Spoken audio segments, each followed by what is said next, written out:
Alléluia. Psaume 104, verset 1 nous dit, « Mon âme bénit l'Éternel. Éternel, mon Dieu, tu es infiniment grand. Tu es revêtu d'éclat et de magnificence.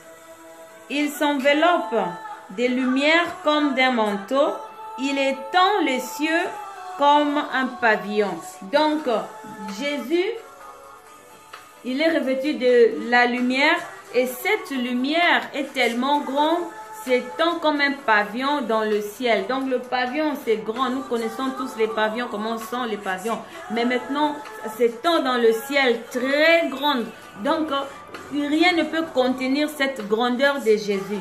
Donc, c'est tellement grand et Dieu dit, toutes les paroles qui sortent de son Fils a vraiment une très grande importance. Alors, c'est très important de suivre Jésus. Et celui que nous sommes invités à suivre, c'est le Fils bien-aimé de Jésus. Et Dieu nous demande que nous puissions prêter notre attention aux enseignements de Jésus, parce que lorsque vous apportez votre attention aux enseignements de Jésus, vous allez voir la grandeur de Dieu. Dieu l'avait déjà, Hébreux chapitre 12 nous le montre encore. Hébreux chapitre 12, je vais rentrer dans Hébreux, nous allons voir Hébreux chapitre 12, ce que Hébreux nous dit dans le nom de Jésus.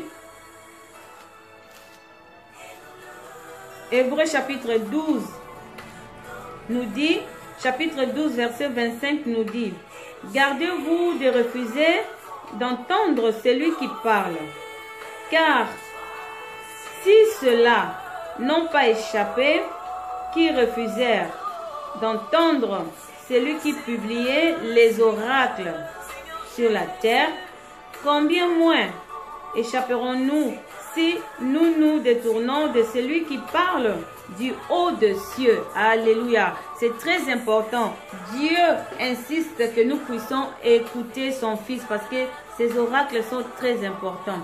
Dieu a établi, Dieu s'est manifesté par son Fils. Il s'est révélé par son Fils qui est supérieur aux anges.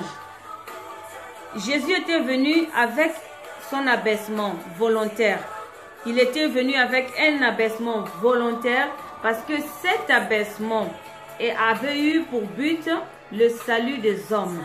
Donc l'abaissement de Jésus pour que les hommes sur la terre puissent avoir le salut, c'est très important. Dieu a élevé Jésus supérieur même aux anges.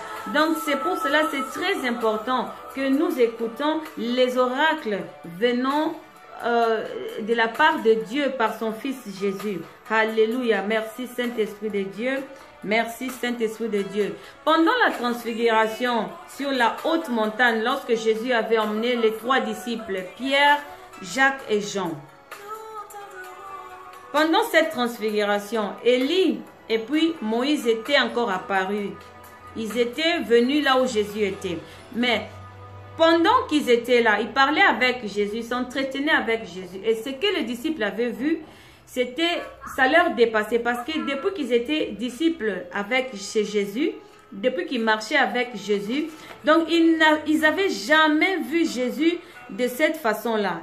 Ils n'avaient jamais vu Jésus de cette façon-là. Donc ils étaient tellement étonnés de voir Jésus se transformer subitement comme ça.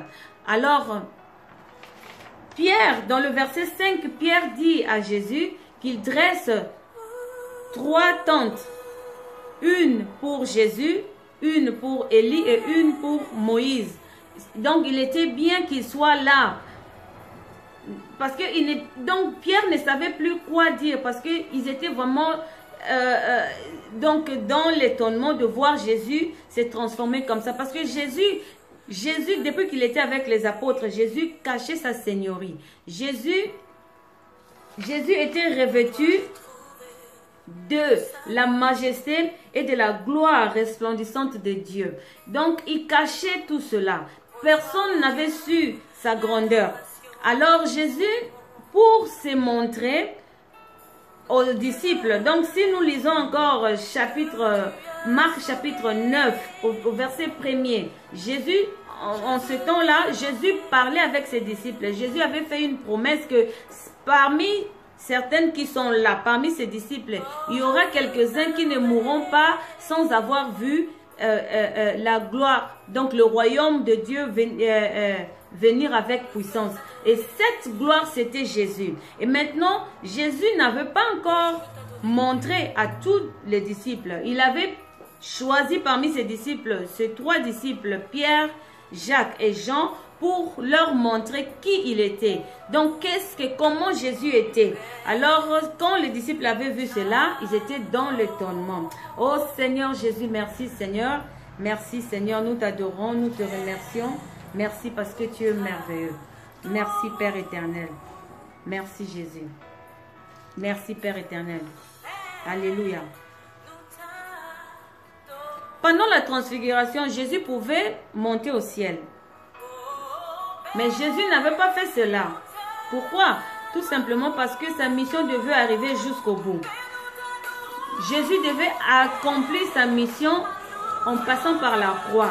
Et par là, il pouvait se revêtir de la gloire de Dieu, de la majesté qu'il avait. Parce que si nous lisons encore dans le verset 12, Marc chapitre 9, verset 12 et 13, nous allons voir ce que Jésus, comment Jésus il parlait avec ses disciples. Ils ont demandé à Jésus, je vais lire le verset 12, il dit, je lis d'abord le verset 11, il dit, les disciples lui firent cette question, pourquoi les scribes disent-ils qu'il faut qu'Élie vienne premièrement? Il leur répondit, Jésus leur répondit, Élie viendra premièrement et rétablira toutes choses. Et pourquoi est-il écrit du Fils de l'homme qu'il doit souffrir beaucoup et être méprisé? Mais je vous dis qu'Élie est venu et qu'ils l'ont traité comme ils ont voulu, selon qu'il est écrit de lui. Alléluia. Ces paroles étaient aussi prophétisées par des prophètes.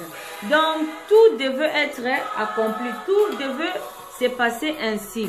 Donc, Jésus, pour leur montrer, Jean-Baptiste, lorsqu'il était là, ils avaient traité aussi Jean-Baptiste comme ils voulaient.